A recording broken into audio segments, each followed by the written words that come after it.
Welcome to Light Language number 26. Today we explore finding community after activation, when the old no longer fits and the new is still forming. If you've felt spiritually untethered, this conversation is about belonging without losing yourself. I want to welcome everybody who is watching. I'm Tara Stash. Thanks for being here. I'm, of course, joined by the freaking amazing JJ from Tuta Speaks and Karen from Starseed Awakening 1111. Together, we consistently bring you conversations about light language. There is in the description, about light language. I should really up my game. I'm just like going, man, kid.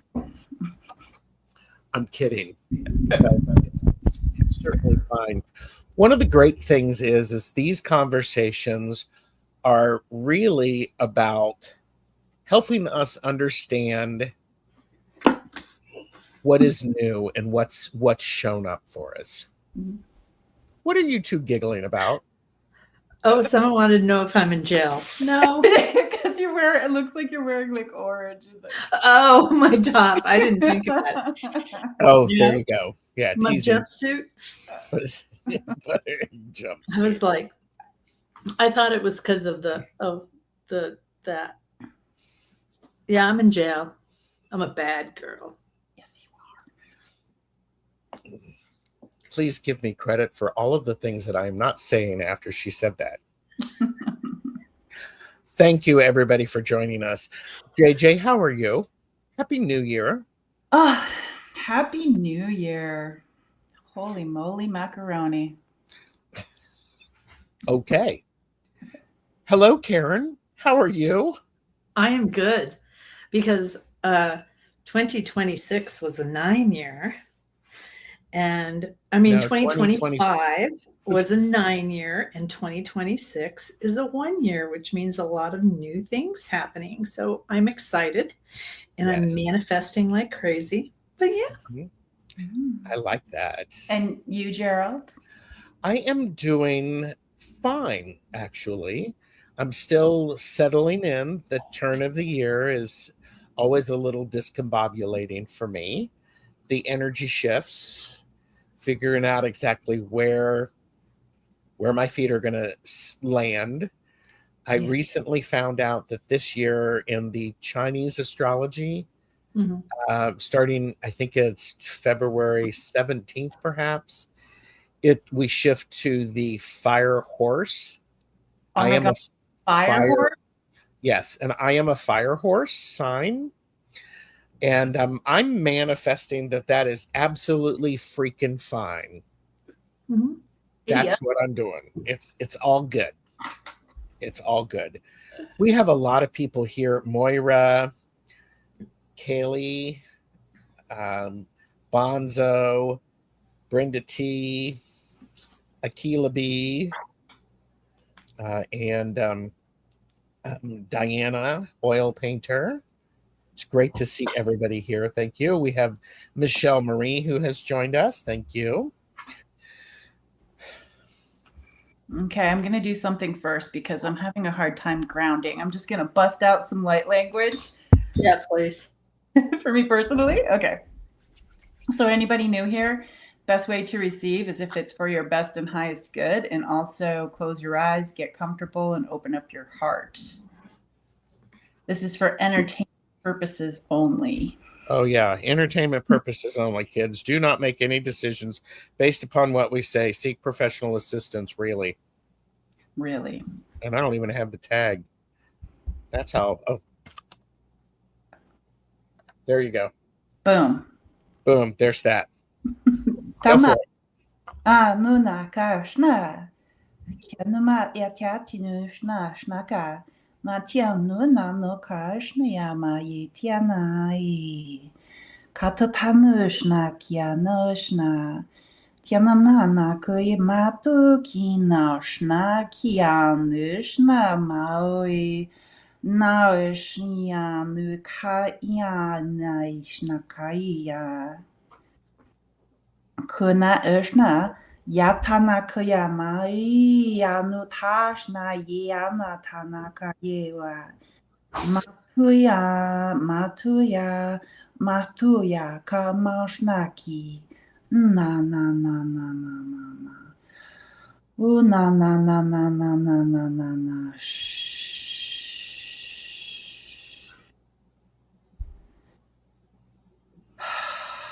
better. I want to add something that I experienced because my light language are symbols. Those of you who've been following along, great. You understand that. Playlist is in the description. What I'm getting a sense of is that the shift from the 9-year to the 10-year, the symbols that I usually see when I'm doing readings are slowing down in their rotation. Wow. Mm-hmm. And what is happening is they are going to start rotating in the opposite direction. So there's this shift that's actually going on. There's a lot of energy shift. It's an activation, whatever you want to call it. And right now, in particular, there's a feeling of that being the slowing down. This is an interesting thing. It's the slowing down. You know how if you have a stereo or a car, that when you're driving faster, the radio gets louder so that you can hear it at the same level. And right now we're slowing down, so the sounds that people are hearing may be a bit more challenging to get. Karen's moving her little table in her cell. So I was cold. I couldn't help it. Gerald's like, and the sound, and you're like, yeah. I was helping you out. I was helping you out. Sorry. Well, Gerald. and so that what's interesting is I think that is actually part of the liminal experience. It's things that used to work aren't working the same way. I would have to agree with you, Gerald, because while you were talking, I was thinking about this morning. I was doing a reading and I was getting symbols or pictures so fast that I was having to, really figure it out as I was going. I'm like, okay, I don't, this lady's walking, I was describing a person, and I'm like, I've never seen this. And mine were coming very, very fast and switching very fast. Mm-hmm. So. Yeah. More and more people have come in, and this is lovely. So thank you, everybody. And so I think one of the things that's really important as we have been experiencing this, we have that point where activation disrupts community simply by what used to work for us doesn't work in the same way. It doesn't mean that what doesn't work for us was bad. It just doesn't fit anymore. It's like trying to fit a square peg into a round hole. And so when that belonging changes, people often feel spiritually untethered before they find new ground. And we've been talking about this sense of being untethered oftentimes means we're searching for connection. And I think that's really an important thing. I do have a banner for this. And I'm going to jump to this one. Integration and new belonging. This idea of integration, we've talked about this before. Integration for me is about when things start to feel normal again, or I start to feel like myself, but I've leveled up, or I'm wearing a brand new pair of shoes and I've broken the shoes in and it's still awesome. What do the two of you think about integration and new belonging? JJ, you want to go first?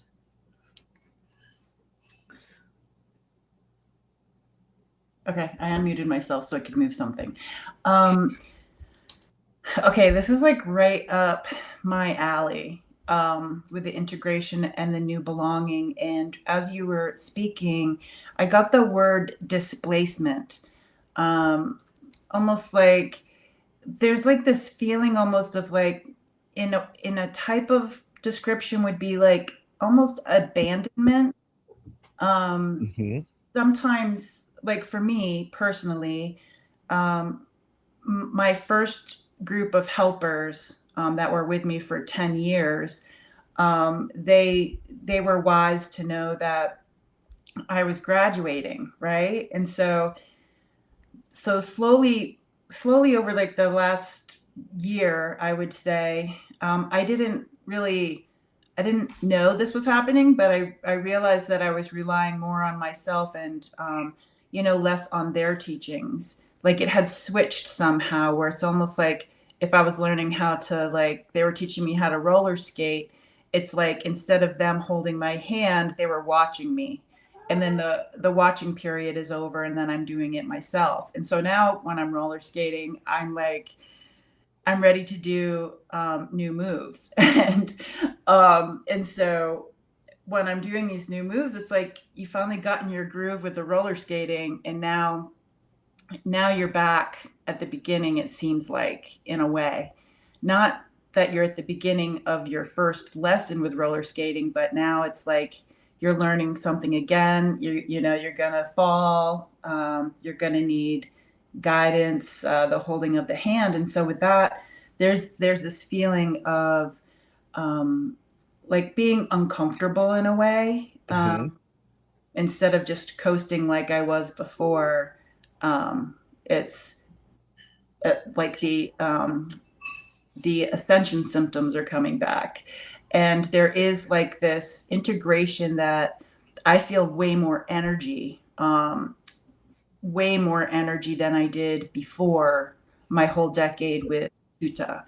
And so it's like this integration where I need to get my physical body more tuned in with the energy, whereas before it was okay. I like, now I kind of have to treat myself as like a spiritual athlete where I really do need to figure out, like if I have a lot of energy, I need to figure out how to like, work on that. So it's like this new belonging too. This is like a perfect conversation for me. Yeah. Karen, what are your thoughts about this? I like what JJ said when she said feeling comfortable, because immediately what I got is we have to have a sense of feeling comfortable in the uncomfortable. Yes.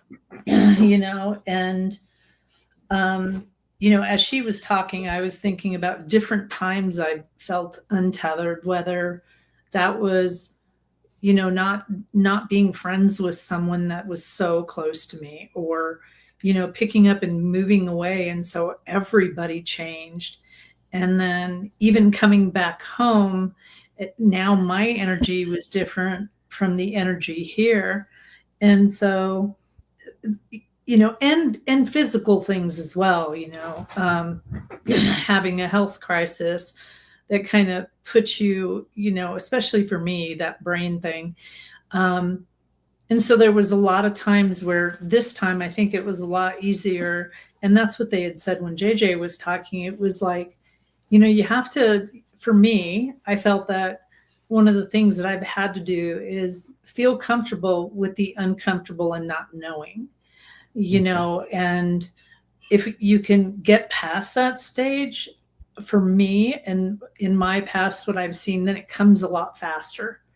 But if you're constantly, but I'm always the person that is always knowing that I'm in a hard situation, and instead of thinking about the hard situation or not having somebody or not, I just kind of, I don't wallow in that too much. I just think ahead thinking, man, when I do find my tribe again, or man, when I do find, because there's a reason why, for instance, you move, and I'm just using, moving away in a place that was so very spiritual, I mean, Salem, Massachusetts was an hour, less than an hour away. Right. Yet you would think in a community that has so much spirituality, I could connect with someone, but that wasn't the case.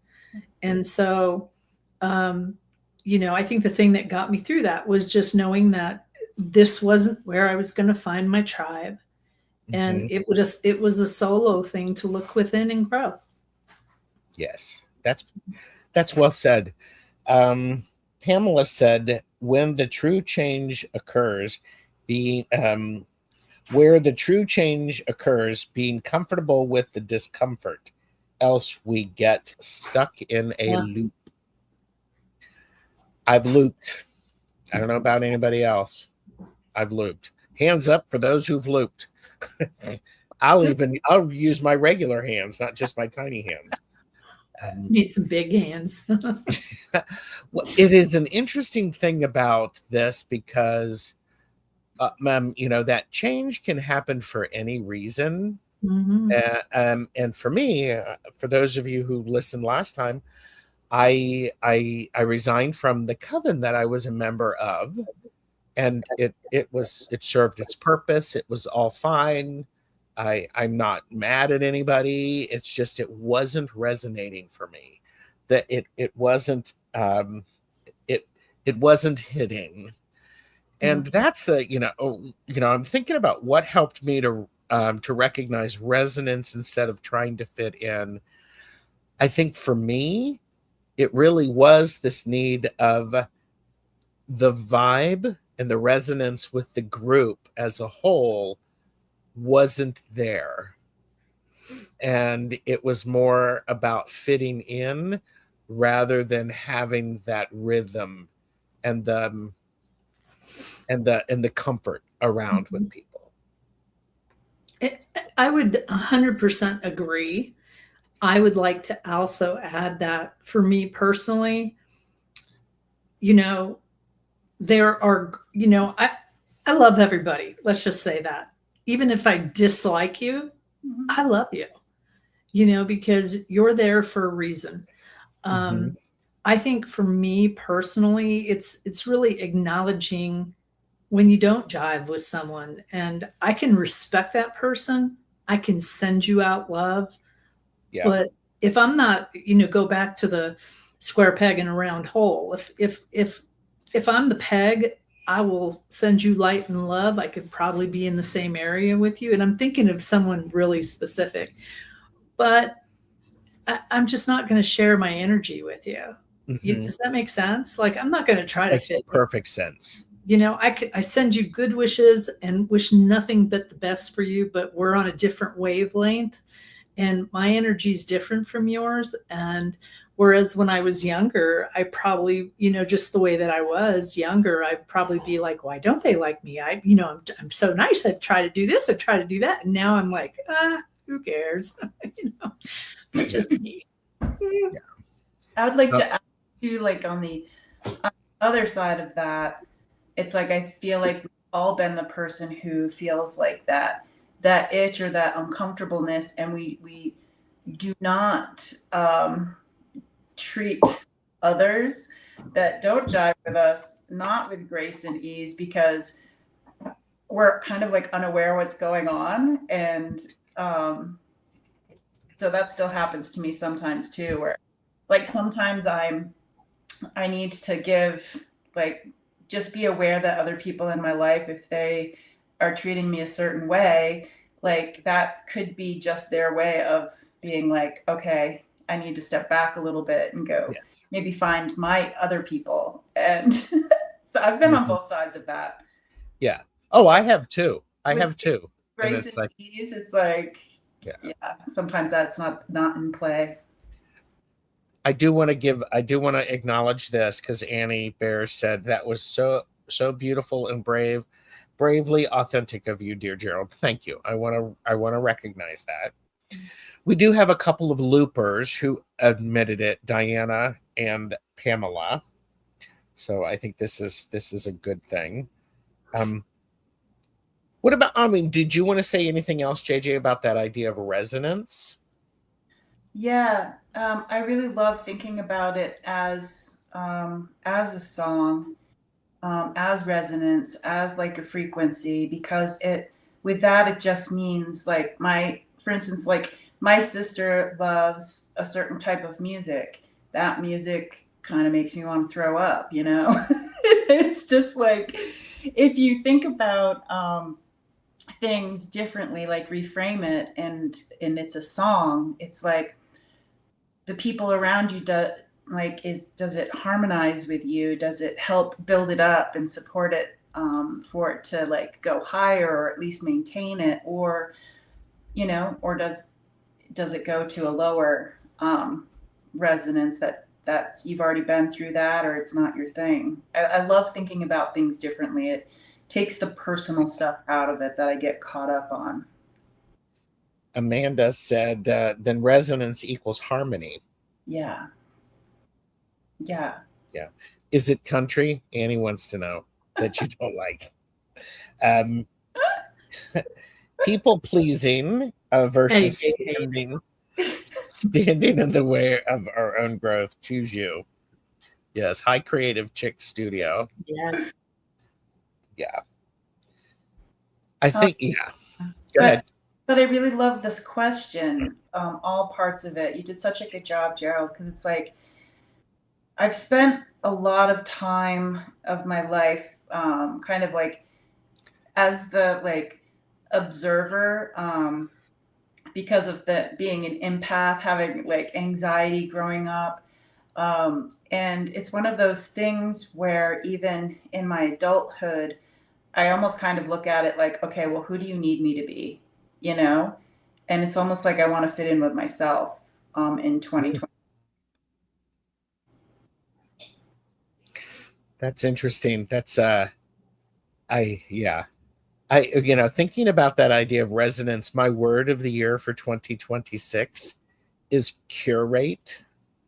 I'm going to curate what's going on. So part of that for me is if it doesn't resonate with me at a level that I'm okay with, I'm just like going, okay, that's not part of where I am right now. And there is this idea of this that, you have to think about, oh, by the way, Gerald is caffeinated and unfiltered in 2026. So get ready. I'm going to say some stuff. The idea of is, do you need to figure out why you don't like it? No, you don't. Don't waste your time. If you're curious about why it doesn't resonate with you, then lean into it a little bit. But I think there's just some times where it's just like, I don't like it. I don't get it. I've got other things that are going to occupy my time and that I'm going to resonate. Why are you chuckling? I'll let you finish. Go ahead. Oh, no, I'm done. I would say it's 100% right, because I want to be careful how I say this. JJ and I kind of agree on some things, where others may not agree with it. And, I just really have stepped back. Like, the reason why I laughed is because, let's go ahead and when you were saying step away from, you just don't do it. I remember one time I was doing a YouTube, and I said, I don't watch the news. I couldn't tell you what's going on in the political arena or world events or anything like that. And somebody commented, there's no way. That's just something that, the minute I watch that stuff, I can feel my energy go crazy, and it really is, I don't need to figure out why. I don't need to figure out why it makes me do that. It's just acknowledging that, ooh, I don't like this.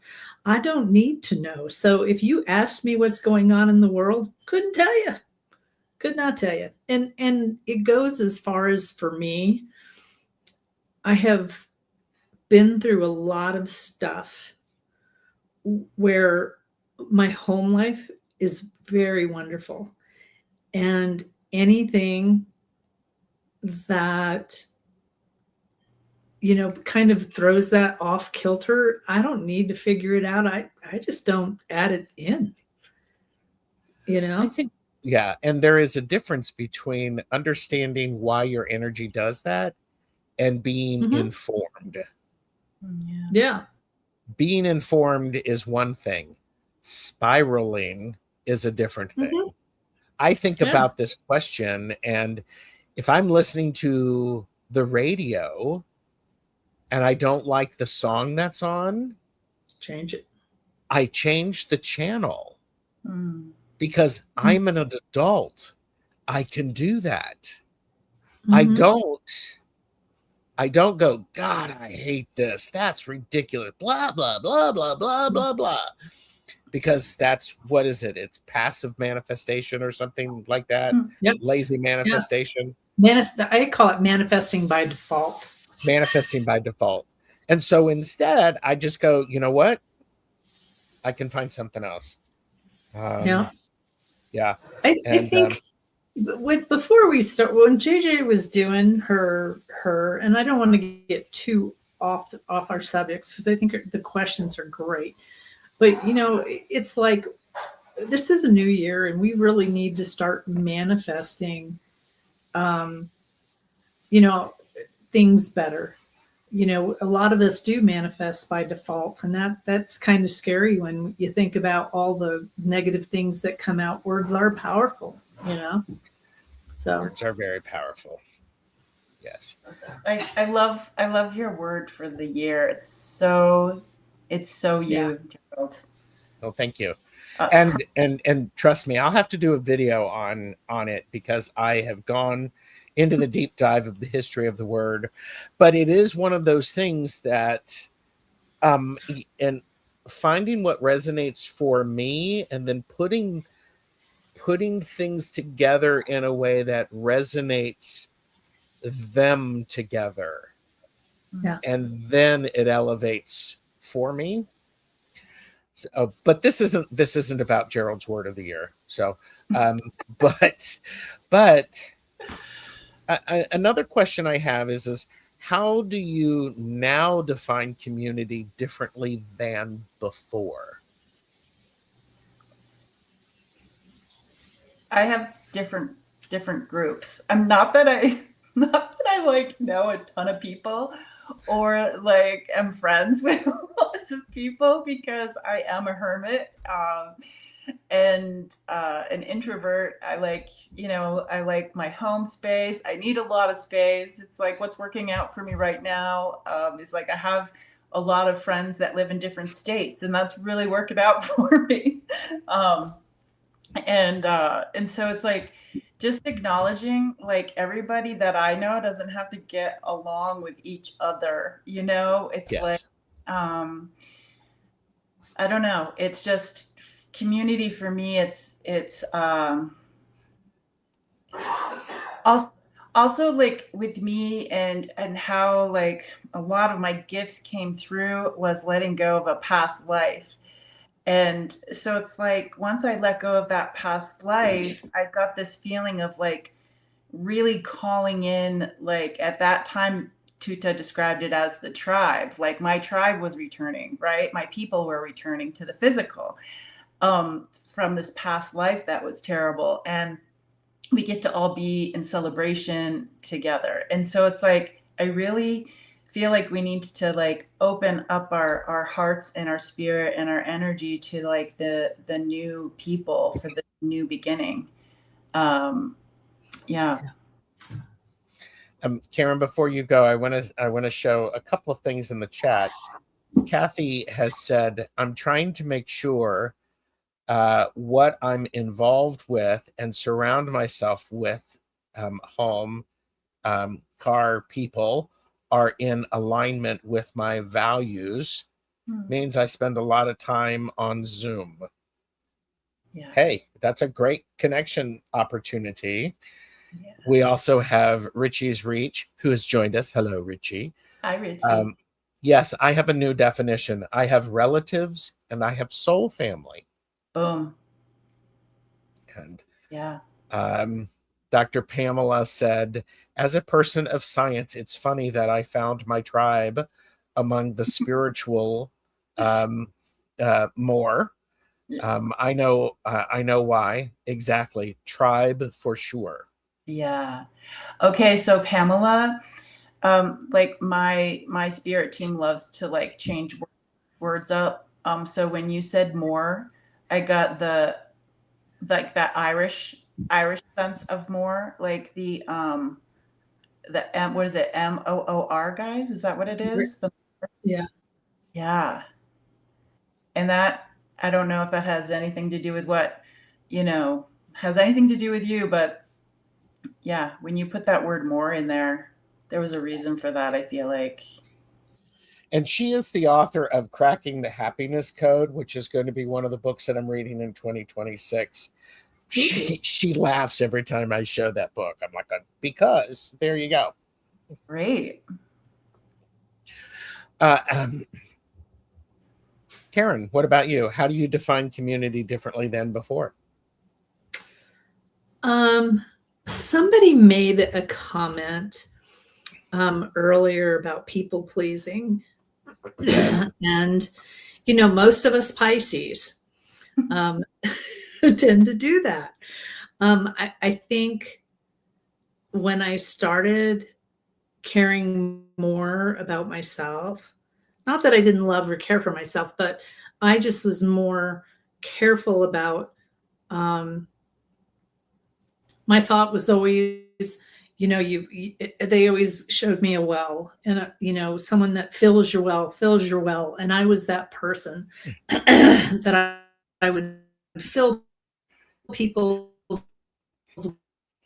well all the time. If you needed me, I am there, no matter what. And I don't know who's clicking in and out. Is it me? It's you. Am I clicking out in and out? Oh, okay. We see you now. But so, anyways. Oh, you see me now? But I think for me personally, my community changed when I stopped being that person that helped everybody out.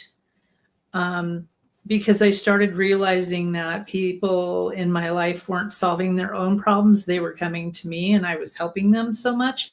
And that's how I felt full and knew, I had a sense of gratification on that.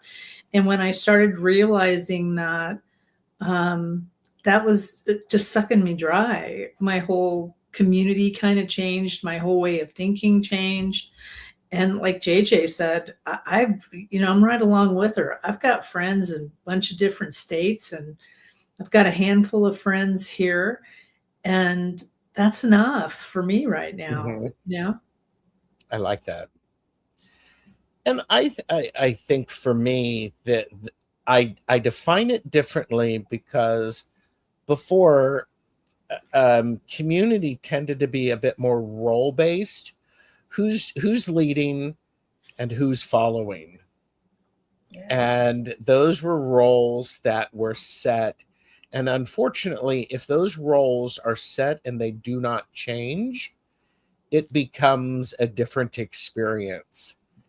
I willingly join communities because the role works and the role I'm filling works.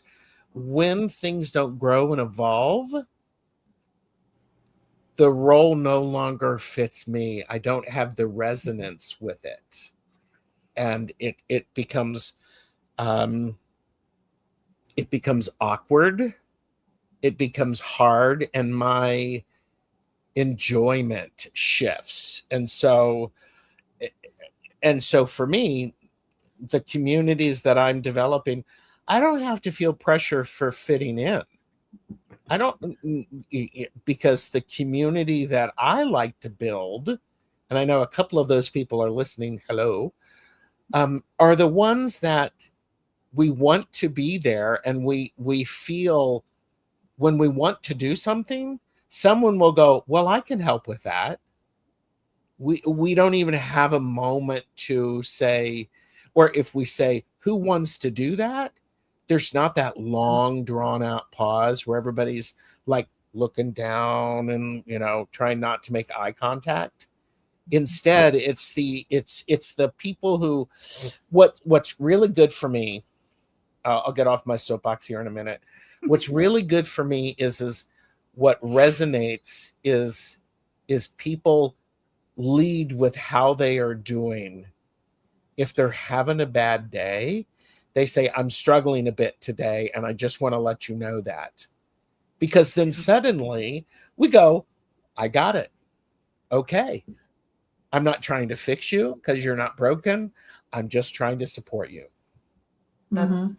That's so beautiful. It's like I never knew what holding your space meant when people were talking about it. And then when I finally understood, it's like, it's so precious to like be a witness of like hearing you or Karen talk, in a personal way, and just really actively listening. It's like a hug to the soul when you have somebody that can listen. And it's challenging for me because I call myself like the first responder. Like if something happens, like I'm right there, and it's like I don't need to be right there. With like my bag of goodies. Like, what do you need? A Band-Aid, water? What do you need? And it's like, so that's what I'm going to try to practice a little bit more. Is just letting people go through, especially family, like go through what they need to go through. And they didn't ask me to be a hero.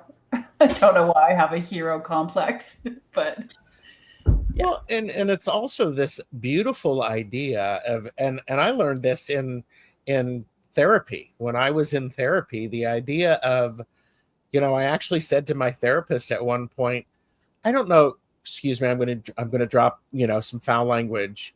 I don't know what the shit's going on. I don't know how the fuck I feel. I do not absolutely know what is going on. And right now I am just spiraling, and I just need to have no sound around me.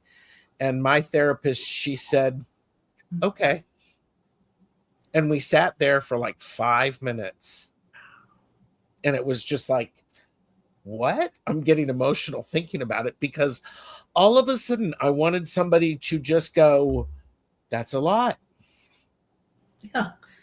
I think that's a huge thing that you both said, is some of us that are fixers, we come in with the Band-Aids and the big medical bag and all of these things, when really just being quiet and listening and saying, tell me more about that. Yeah. That's a lot. Tell me more. They don't, sometimes not saying sorry, just let them get their baggage out is so huge sometimes. Yes. And yeah, for those of us that do come in with the Band-Aids and the ice packs and everything else, here, let me do this for you. Let me do this for you. Well, and there is a time and a place for the Band-Aids, the ice packs, the chocolate, the pillow. What's really interesting is as people who, as we go through our adjustments and our activations, whatever you want to call them, we have to figure out how to lean into what is it the person needs. Yeah. And that's a real challenge, because I remember seeing a cartoon of somebody who was depressed, and their friend was saying, do you want to go out? And it's like, no. Are you hungry? No. And it's like, what do you want to do? I'm just going to sit here under my blanket, under the table. And then the person went under the blanket with them and sat with them. Yeah, that's sweet. I recognize that. Yeah. So, Pamela said, I've been teaching people to hold space because people don't tend to realize when speaking to their clients or employees that being in a safe place doesn't necessarily mean or make the person feel safe within. Trust me, trust me, trust me. I know that. I did training for that too. So, one thing I want to just mention too is I was really lucky, like the first like in-person thing, like circle spirit stuff I was with, there was like a lot of emotions, and I think it was then that somebody was just like, if you see somebody crying, don't give them the Kleenex box right away, because you're going to interrupt the thing they're going through. And you don't want to do that. Just let the snot go, because they need to go through this. Yeah.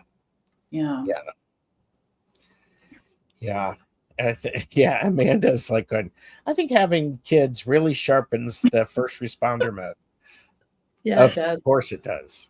Especially when they start to learn to walk. I was just like, I seriously felt like if I didn't have my eyes on them 24/7, they were just going to fall over. Like as soon as I turned around, like they would fall over. And I'm like, I can't do this. Well, and here's the thing. There comes a time when you no longer need to be hovering. Yeah. And they need to fall down and get themselves up because, entertainment purposes only, not a doctor or anything like that. I don't even play one on YouTube. Yeah. But if a kid falls down, they respond to how the parent or the adult responds. If the oh my God, are you okay? Are you okay? Or if the parent's just sitting there watching from the deck, going, all right, what are they going to do? Mm-hmm. I don't see any blood. We're fine. Yeah, I'm still. And it's like, ooh, you fell down and went boom. I don't know how much of that, yeah, I'm still the hoverer. Just to let you guys know, haven't learned that lesson yet. Well, you're the helicopter mom. Really, yeah. Ms. Lady said, I've been a fixer as a child until today. I'm in Texas from North Carolina and now until to be determined. But I realized this is my path to help educated. But dang, a girl needs a break. Yes. Girl do need a break. Yep. Mm-hmm. Yes. Yeah. And so I think that's good. So true, JJ. Sometimes people reach for that tissue because they feel uncomfortable watching others cry. 100%. Yep. Mm-hmm. Yeah. But then it's like, so for instance, if I'm crying, somebody hands it to me, like almost in an unspoken way. It was like, here, stop crying. In a way, that's not what they're doing, but that's what I would be thinking. And then I thank them, and you're right. It's, yeah. One thing I learned spiritual retreat was there's a way to give love. Like we were all sitting on the ground in a circle outside, and she recommended the leader recommended us putting like our hands on the ground and just like sending love to that person in a quiet way. And I just love that idea of being able to do that. Like if I'm if I'm in the ER or like wherever I am and I see somebody having some issues, it's like, especially when it comes to that get permission before you send any healing type thing. It's like, I just send it into the ground, and if it wants to be received, it can. I'm not sending it directly to the person. So I like that idea of being able to send energy that way. Mm-hmm. I took care of that. Yeah, good. Yeah, we gotta love that, Ms. Lady. We here's a question. What would you say to someone afraid they'll never find spiritual belonging again?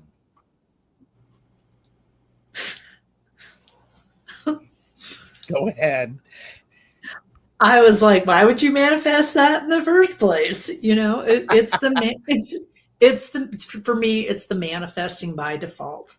You know, when you put that out there and say, I'm never going to find those friends, or I'm never going to, you're manifesting it by default.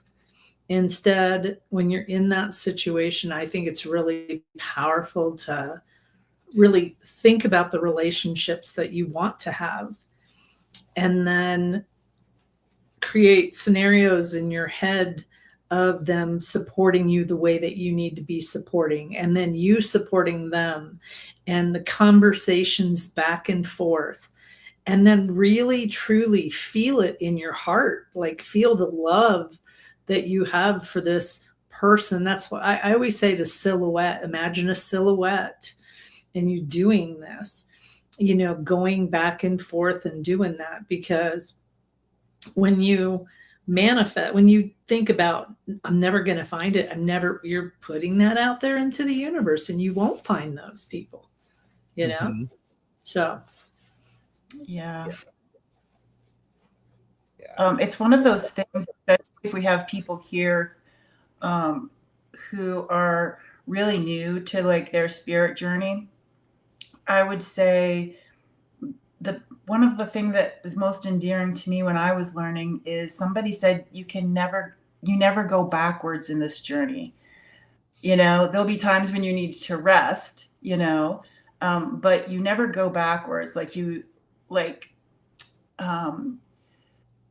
So I just had this conversation with this like beautiful gathering of women through one of my clients, and that, you know, everyone's learning, and it's like when you have like family members or somebody that's just like really important to you who is like, I don't understand you, and I think you need help.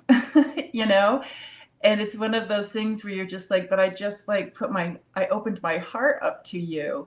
And it's like, it's one of those things where that might close a little bit with like those people, but it doesn't close with you, because you can never go backwards. Like once you start this journey of connecting, it's like that never, I feel like that never abandons you. It changes, but you never go back to like who you were before. Yeah, you don't. Someone said, you know, talk about going back. Someone once told me it's like trying to put an old T-shirt on that you were wearing in high school or junior high. It just doesn't fit anymore, so you can't go backwards. Yeah. So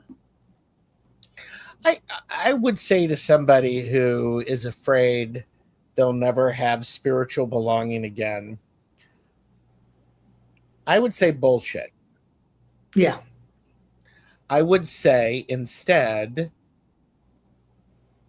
well, what does that community look like, and how are you missing it? Or what are you doing to create it?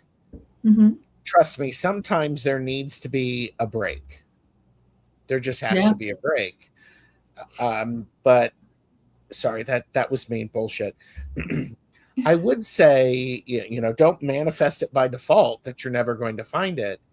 Instead, get curious and take this new alignment that you are having, that new experience, and see what shows up for you. Instead of you looking for it, maybe it's looking for you. So, but Amanda You know, said I still have my ripped black T-shirt from college. It's in the bottom drawer. Something that has, you know, they're telling me twice now, they've said this to me, and I didn't say it the last time.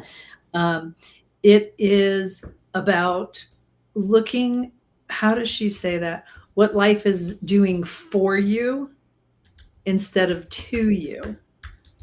So the opportunity of new things coming in. So yeah. And JJ will be right back. Had to step out for a second. And Angela Cardamancy Mesquite is here. And Lori said, sometimes it just takes time to come to fruition. Yes. 100%. Yeah. And well, and I think, again, when you're in those stages of whether you're in those stages of having to have some quiet spaces or people that aren't in your life anymore, that is a really good opportunity for you to really look up and see what's important to you. And like you said, what's changed within you, what's different now that maybe you don't, align with. Yeah. So.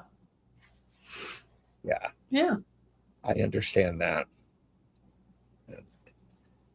So we have had, I'm trying to figure out where, okay. All right. Well, I think we are just about finished. I want to say, it's great to have everybody who is joining us.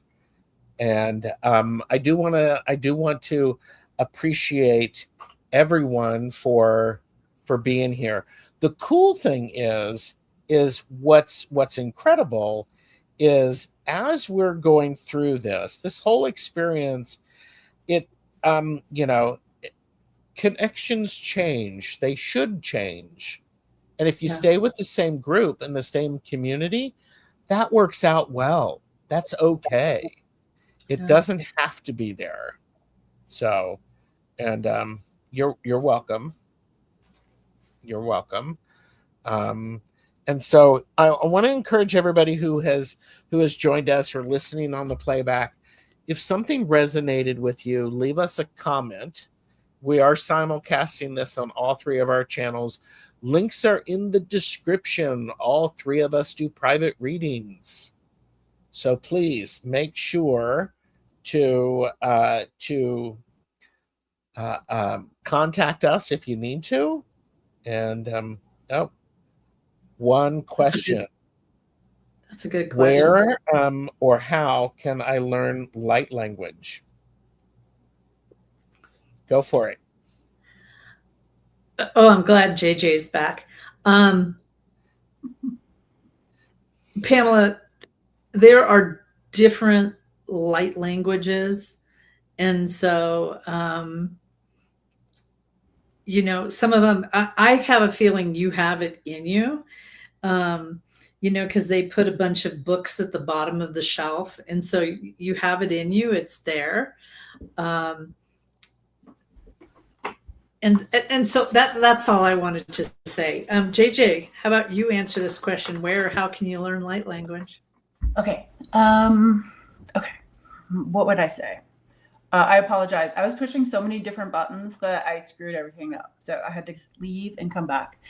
But I will say this about where to actually learn anything spiritual is light language is a little bit different. First of all, I would say light language comes in many different forms. Like, you could maybe start, here are just some ideas. You could practice automatic writing. You could try journaling. You could try art. You can try movement.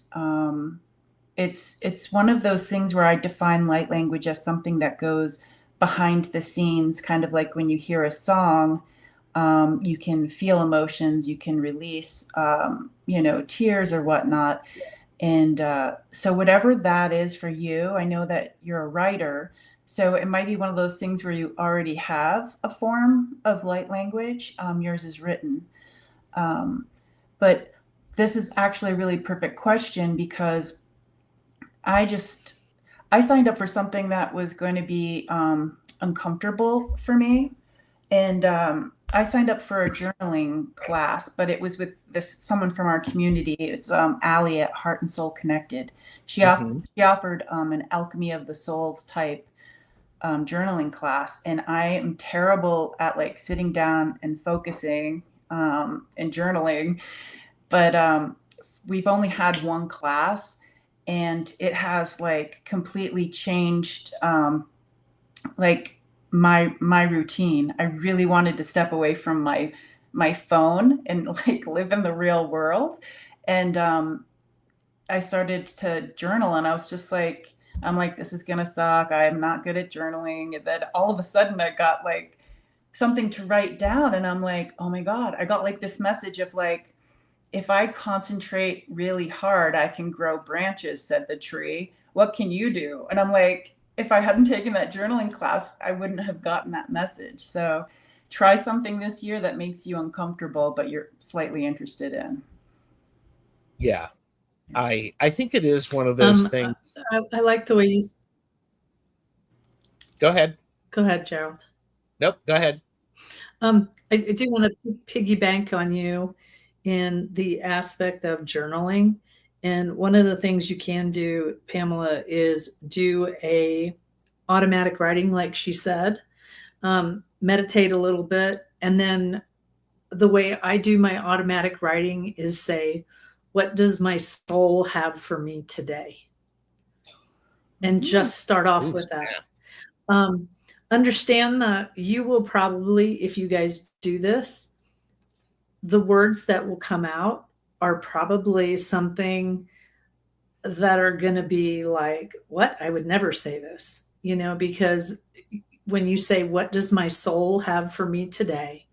It will probably be some, and then just write whatever comes out, just whatever comes out. That is a really good place to start. It is amazing what you will tell yourself. That's all I'll say. It usually is very beautiful, and some people can't believe it. You made me think about something when you were talking. I would listen to light language, Pamela. Honestly, I would go on different, because I've heard of that working, is going up and really listening to other people's light language, hearing it, doing it, watching it, and also what resonates with you, because there's like dragon, there's these clicks, there's some of those I personally can't listen to them. So if you don't resonate it, move to the next one. But I would say really put yourself out there and just kind of listen. Part of it is getting over that, being open to it, and how it comes in for you. Because Gerald's sign, JJ has language and singing, and sometimes she does her eye thing. Yeah. But yeah, there's so much out there. For me, it's sometimes it's singing, but I'm not, like, they don't want me to open my mouth. I have to sing the tone. There's sometimes hand gestures come in with it. So that's where I would start, is automatic writing. What does my soul have for me today? And just listening to different YouTubes on it. Yeah. And I have to go back to what Kaylee said. It can be spoken, sung, painted, hand gestures, even danced. I would say broaden your understanding of light language. Yeah. It's probably already there. The first time I heard about light language, I thought, literally, I was like, what the hell are these people doing? Crazies. Well, isn't that like the first show that we do? Isn't that the first show that we had? I think I might not have said, what the hell are these people talking about? Yeah. But yeah, it's like okay. One beautiful thing, maybe to end this on, is, so there's this artist, her name is Ashana, and she does a lot of like intuitive language with sound bowls, and she's just this beautiful musician. And I listen to her music when I need something to go like around through the back door of JJ's head to calm down or whatnot. But she teaches classes, and there was one thing that she said that made a lot of sense, is going out onto the land or out into nature and just asking, like, what is your language? And just really being open to it out in nature. And if it doesn't work the first time, go another time. If it doesn't work that time, go back as many times as you'd like. That's a beautiful place to begin too. Yeah.